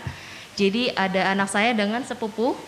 Anak saya umur 4 tahunan, sepupunya umur sekitar beres tahun lah ya. Nah, hal yang sering terjadi adalah sering sekali bertengkar dengan hal-hal yang sepele. Terutama satu barang si anak saya punya, pasti adanya ikutan pengen juga. Nah, jadi karena hal itu jadi sering bertengkar sampai kalau sudah bertengkar pasti saya dan kakak saya karena tipe parenting yang mirip ya. Jadi kami biarkan dulu mereka bagaimana memecahkan masalah.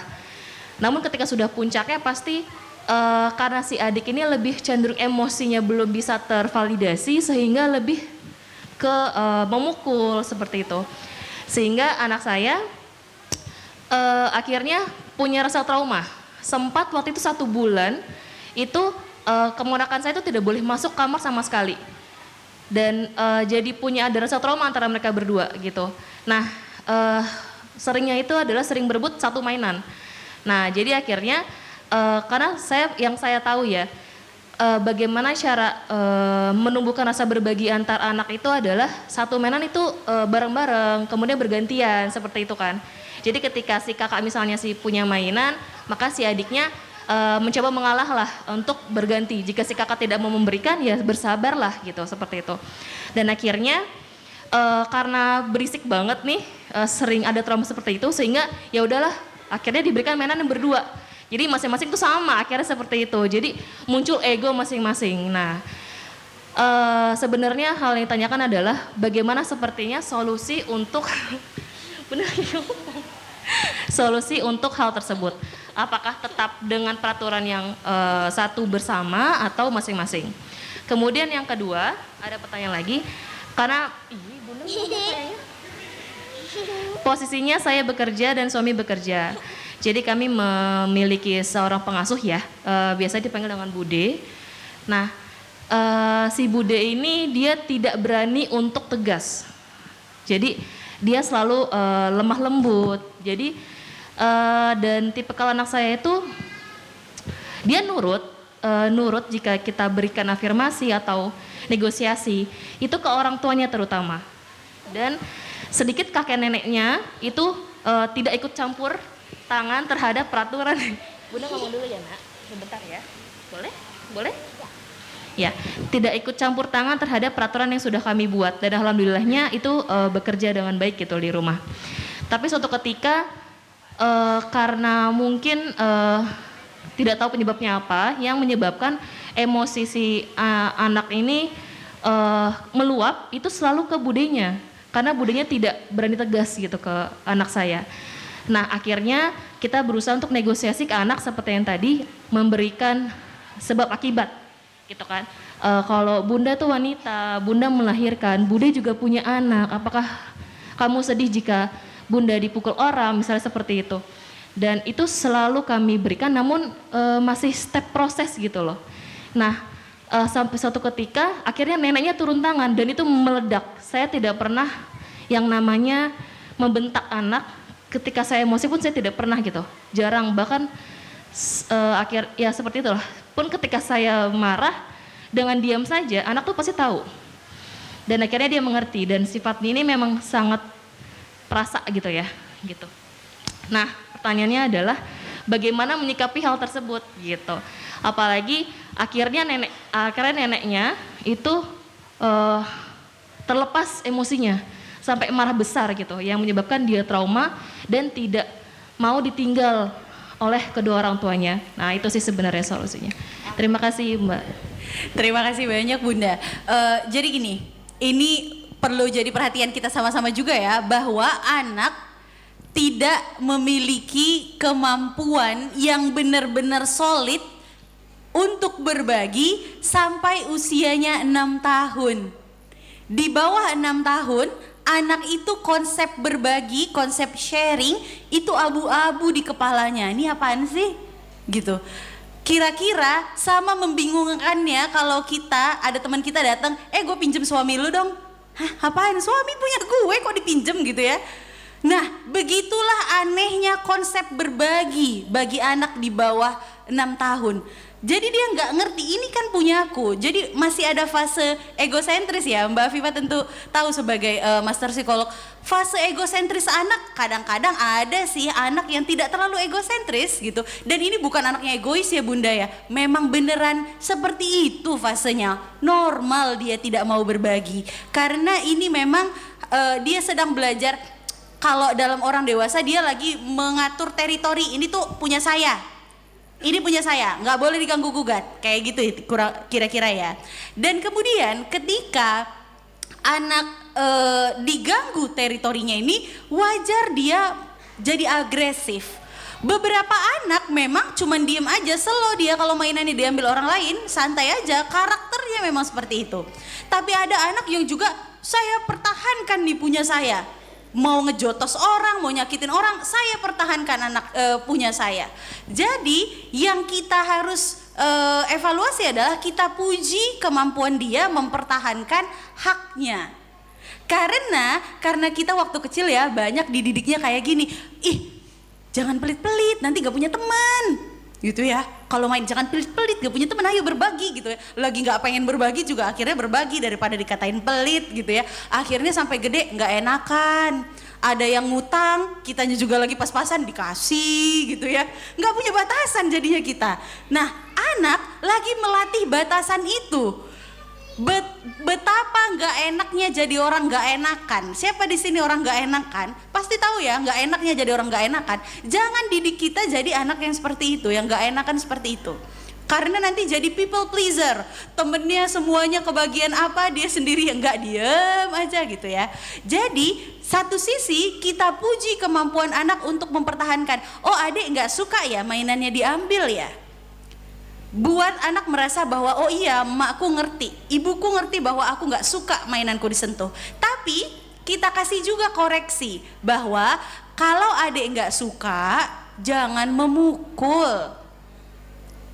Kalau gak suka bisa ambil mainannya, lari ke kamar, tutup pintu. Misalnya untuk melindungi kepemilikannya. Atau kalau adik gak suka, adik bisa bilang ke bude, bude aku gak mau. Ayo kita ke tempat yang lain gitu ya. Jadi ajarkan anak untuk mempertahankan dengan cara yang tegas tapi nggak kurang ajar gitu ya. Tegas tapi nggak kasar gitu ya. Kemudian memang fase ini kita hari ini diajarkan soal parenting, besok udah langsung mau menguasai belum? Nggak ya. Jadi anak juga perlu waktu untuk menguasai kemampuan untuk kontrol diri. Kadang-kadang pukulan itu kadang-kadang bukan niat buruk anak, tapi refleks dia atas emosi yang tidak mampu dia kendalikan. Tugas kita adalah untuk mengalihkan emosi ini agar bisa dia salurkan ke tempat yang baik. Misalnya kita ajarin, kalau udah kesel banget dek, jangan lempar barang. Nih ada bola, lempar di dalam kamar adik, lempar bolanya. Jadi dia mengekspresikannya kekesalannya dengan cara-cara yang gak membahayakan diri dan gak membahayakan orang lain. Gitu. Kemudian Kalau memang apakah ditanya apakah mereka lebih baik dengan mainan masing-masing atau satu disuruh bergantian gitu ya. Memang idealnya kita harus belikan masing-masing satu gitu ya biar adem ayem. Tapi kita juga harus mengajarkan kepada anak bahwa nggak semua yang kita mau harus ada.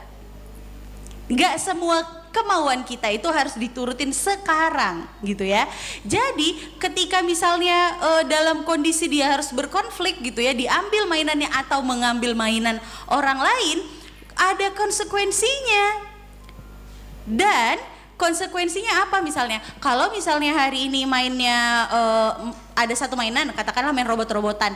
Kalau ini robot-robotan ternyata rebutan, mohon maaf robotannya Bunda ambil ya. Kira-kira ini robot-robotan boleh dipakai 3 hari lagi misalnya atau 1 minggu lagi. Ada konsekuensinya kalau tidak bermain dengan baik gitu. Kemudian cara yang terbaik sebenarnya Bunda, ini anak kan main tiap hari bareng nih. Nggak mungkin 7 harinya ribut ya. Pasti ada hari-hari di mana mereka akur. Dipuji ketika lagi akur. Mainnya bagus. Muji ya, jangan nyindir ya. Bisa loh main gak pakai berantem, seneng banget. Lihat main akur kayak gini. Mama kasih coklat deh sebagai hadiah untuk anak-anak baik berdua ini gitu ya. Mereka ngerasa dapat reward untuk perbuatan baik. Jadinya ngerasa, oh iya ya, berbuat baik itu ada imbalannya. Mamaku tahu ya, aku lagi berbuat baik. Itu yang penting bagi anak, sehingga dia termotivasi untuk melakukan yang lebih baik lagi. Kemudian soal untuk nenek, kita juga paham bahwa nenek adalah manusia dengan emosi juga ya. Dia juga manusia dengan keterbatasan. Apalagi ketika fisik jadi kurang prima, kemampuan mengendalikan emosi juga terbatas gitu ya. Sehingga satu kejadian di mana nenek meledak, anak memang trauma gitu ya. Kita tenangkan anaknya, kita kasih pengertian bahwa enggak kok Dek, itu Adek takut ya.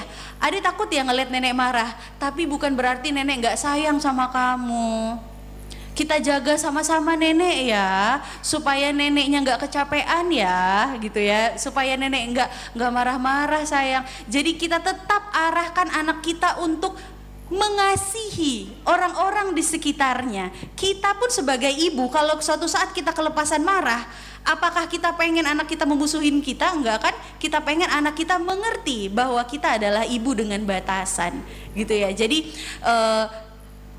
rumah adalah tempat di mana setiap emosi itu boleh ada. Hanya saja pengungkapan emosi ini yang harus sama-sama belajar bagaimana caranya lebih baik.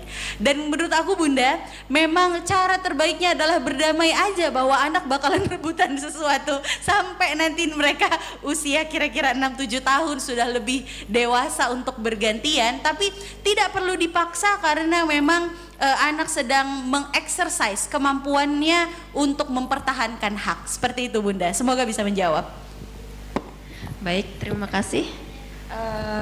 Untuk fase egosentris ini kurang lebih sampai usia 7 tahun ya Bunda Halimah. Nah selain itu kenapa sih anak itu kok bisa sangat pengen banget mempertahankan dirinya? Dan itu tuh adalah hal yang wajar. Karena kalau misalnya apa-apa dia dibolehin misalnya, kasih pinjam dong kakaknya. Jadi dia merasa dia nggak punya hak atas dasar itu. Dan ini tuh sangat berbahaya ketika nanti sangat berpengaruh dan bisa membahayakan dirinya ketika dia dewasa nanti. Apalagi untuk anak perempuan ya. Terus ini ada satu kasus yang biasanya sering terjadi. Itu ketika anaknya perempuan dan udah dewasa, dia jadi waktu punya pasangan diminta untuk melakukan apa aja dia mau. Iya, nah itu mau. Jadi karena dia merasa dari kecil dia diminta untuk tidak enakan seperti itu tuh. Jadi emang biarkan anak punya pendiriannya sendiri, biarkan, jangan dipaksa untuk selalu tidak enakan dengan orang lain. Jangan dipaksa kita membentuk people pleaser itu. Jangan sampai seperti itu ya Bunda Halimah. Karena itu memang bahaya sekali untuk Bener.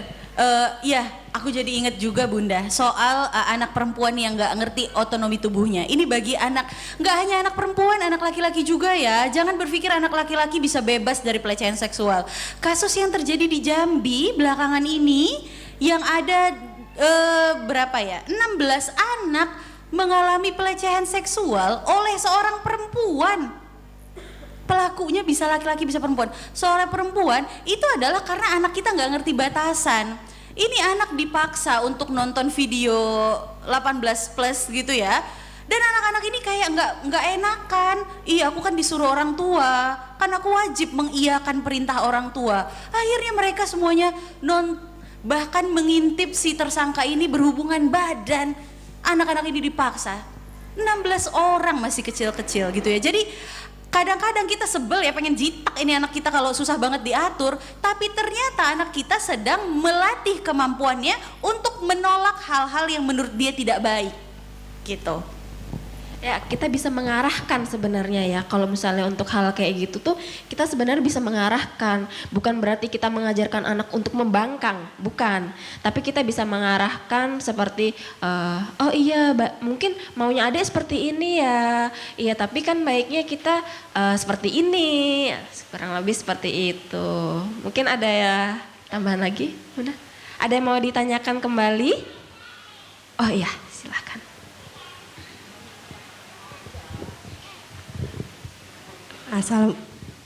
Assalamualaikum Bunda, maaf lagi kurang sehat.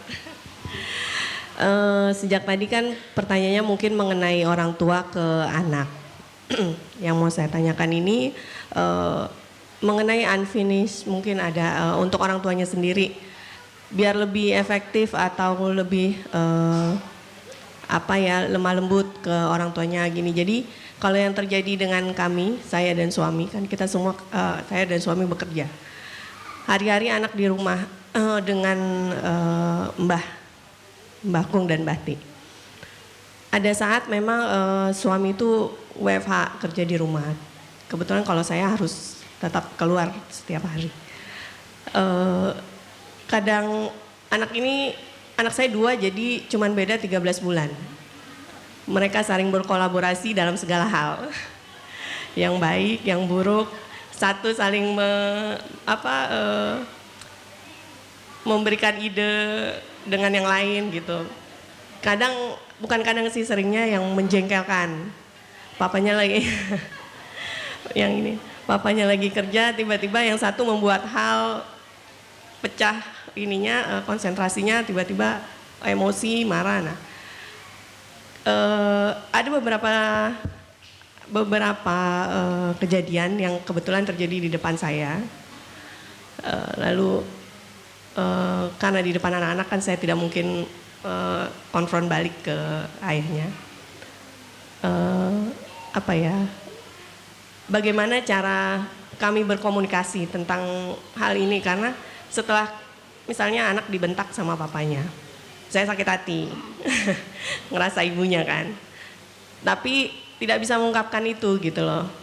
Nah, komunikasi yang seperti apa sih yang bisa kami terapkan antara kami sebagai orang tua agar anak-anak ini tidak merasa mereka dijajah atau dikerasin gitu sama orang tuanya. Seperti itu. Untuk sampai saat ini sih kami tidak pernah pukul atau jatuh tangan lah, tapi memang lebih sering ke intonasi tinggi gitu, seperti itu. Terima kasih. Baik, terima kasih Bunda. Terima kasih sudah membawa topik yang penting yang tadi belum kesentuh sebenarnya sepanjang materi ini, tentang bagaimana kita suami dan istri menyelaraskan, mengkomunikasikan sesuatu yang kita nggak suka sebenarnya. Bisa dimulai dari ini Bunda. Jangan-jangan suami juga nggak pernah ngerasain diajak ngobrol baik-baik waktu kecil. Jangan-jangan dia juga nggak tahu caranya. Ternyata sama anak-anak itu bisa loh ngomong baik-baik, ngomong pelan-pelan gitu ya.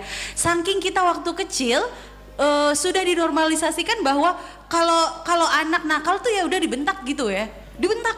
biar sekalian dapat ngerasa bersalah, langsung mengubah tingkah laku. Kita ngerasanya kayak gitu. Mungkin bisa dimulai dengan ngobrol ke suami waktu kecil. Papa waktu kecil misalnya nakal dulu diapain ya Pak? Nggak ada niat untuk ngebahas anak nih, cuman sekedar kita tahu lebih dalam suami kita tuh seperti apa. Kalau suami belum terbuka, karena laki-laki jarang diajarkan untuk membicarakan perasaannya. Mereka tuh geli kalau bisa bicarain perasaan tuh gitu.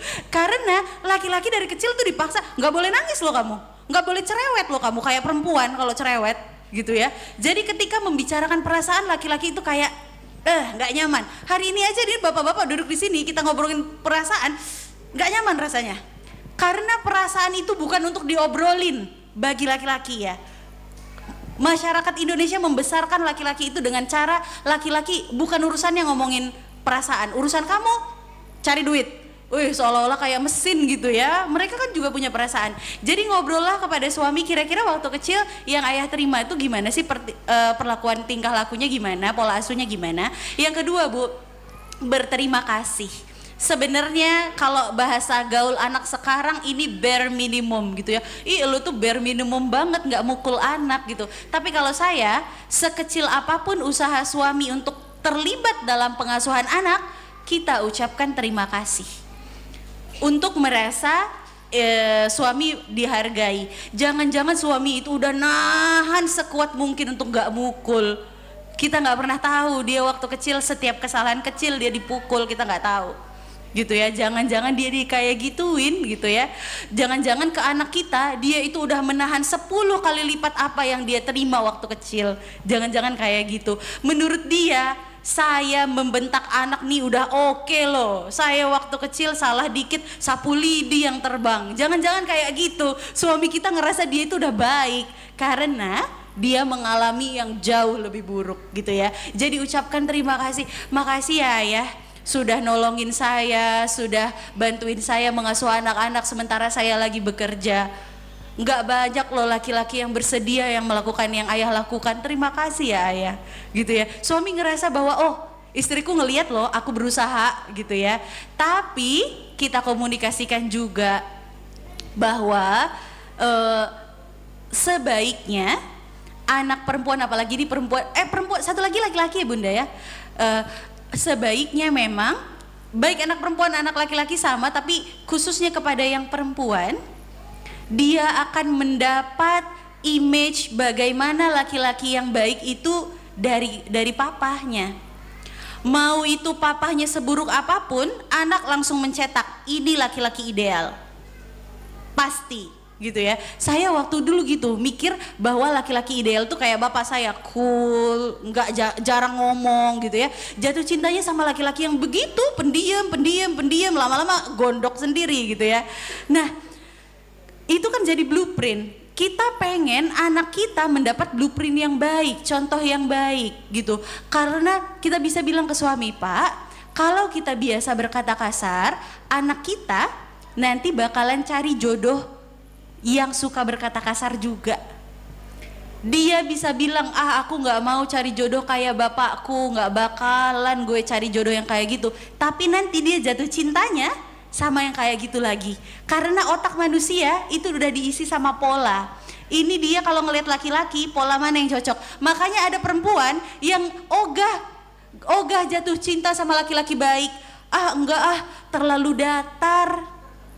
Enggak dia sering WhatsApp aku sukanya sama bad boy yang misterius, yang kalau di SMS balesnya lama, yang kalau makanya kan bingung ya, laki-laki baik tuh banyak-banyak bingung, kok laki-laki yang bajingan tuh sering ketemu sama yang baik, aku nggak laku-laku. Laki-laki tuh gitu, karena para perempuan prototipenya itu ke bapaknya gitu. Dapat yang baik kita nggak nyaman, kita putusin, carinya yang toksik. Banyak loh yang begitu. Dan itu kita harus sampaikan ke suami bahwa ini anak perempuanmu ini Pak akan mencari. Dan kami udah bangga banget sama dirimu yang hari ini. Terima kasih sudah menjadi bapak yang seperti ini. Yuk sama-sama kita perbaiki Pak apa yang bisa kita perbaiki gitu. Saya pun sebagai istri tentu ada kekurangan. Yuk diobrolin apa yang papa kurang suka dari cara saya ngomong, cara saya memperlakukan anak. Yuk kita diobrolin sama-sama gitu. Sehingga dan buat anak cowok juga, kalau kita hari ini ke kantor polisi ya, kita ke kantor polisi yang menahan anak-anak yang suka tawuran nih, ke Polsek Cawang nih biasanya, di Cawang kan suka banyak anak tawuran ya.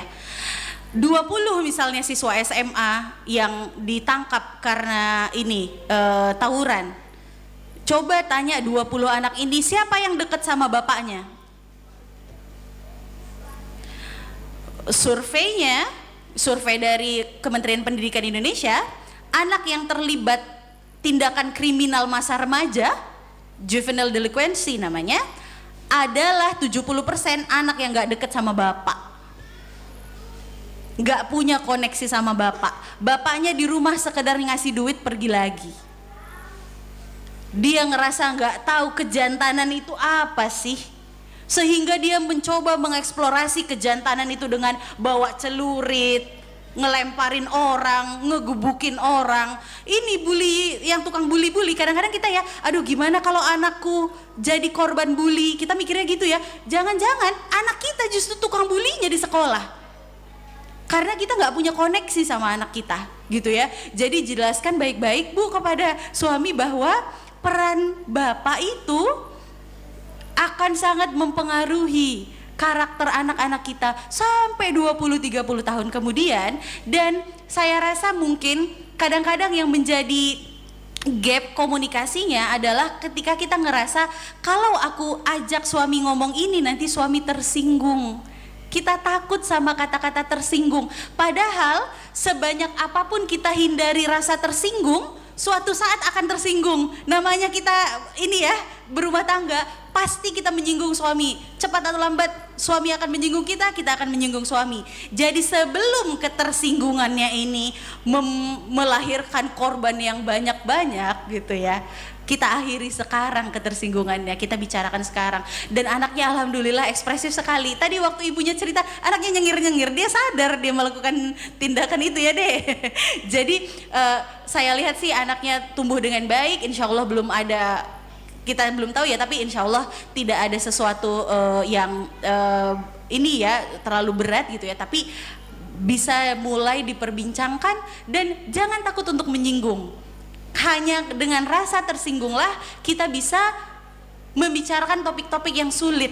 Kalau nggak ada rasa tersinggung kayaknya kita nggak bakalan bisa membicarakan topik sulit tersebut. Semoga bisa menjawab Ibu. Baik, terima kasih. Untuk menyelaraskan komunikasi dengan pasangan itu perlu ya adanya pillow talks. Nggak harus setiap hari ya Bunda. Bisa setelah makan, saat di meja makan atau sebelum tidur, bercerita tentang kegiatan sehari-hari. Mungkin ada nih tipikal bapak-bapak yang aku udah lelah banget nih di kantor, maunya sendiri aja, atau bapak-bapak introvert kan rasanya rata-rata kayak gitu ya. Maunya sendiri aja, tapi bisa kita bicarakan maksud dan tujuan kita menikah kan seperti apa untuk membersamai anak gitu. Dan jangan lupa untuk mengenal kebutuhan psikologis pasangan, karena itu penting banget. Kebutuhan psikologis pasangan itu mulai dari aktualisasi diri, kebutuhan rasa aman, kebutuhan cinta, kebutuhan seks itu perlu. Jadi kita harus pahami, dan jangan lupa juga sebelum mengoreksi seseorang kita bangun koneksi sebanyak-banyaknya sama pasangan. Jangan hanya bisa mengoreksi saja, tapi harus kita bangun koneksi sebanyak-banyaknya. Jangan suka yang bapak bisanya kayak gini aja, tapi kita bangun koneksi gitu. Mungkin ada yang ditanyakan lagi? Bapak-bapak? Sudah? Ada lagi? Sudah ya sepertinya. Sudah ya Bunda Halimah. Karena sudah tidak ada yang ingin ditanyakan, mungkin talkshow pada hari ini kita akhiri, kita kembalikan kepada MC. Terima kasih ya kepada Ibu dan Bapak telah menyempatkan waktunya datang dan mendengar materi dari Bunda Halimah. Mari MC. Baik, alhamdulillah sesi talk show-nya sudah selesai. Untuk selanjutnya akan ada pemberian plakat ke Halimah dari Kepala Sekolah Syakiran kepada Miss Bunga ke Bunda Halimah.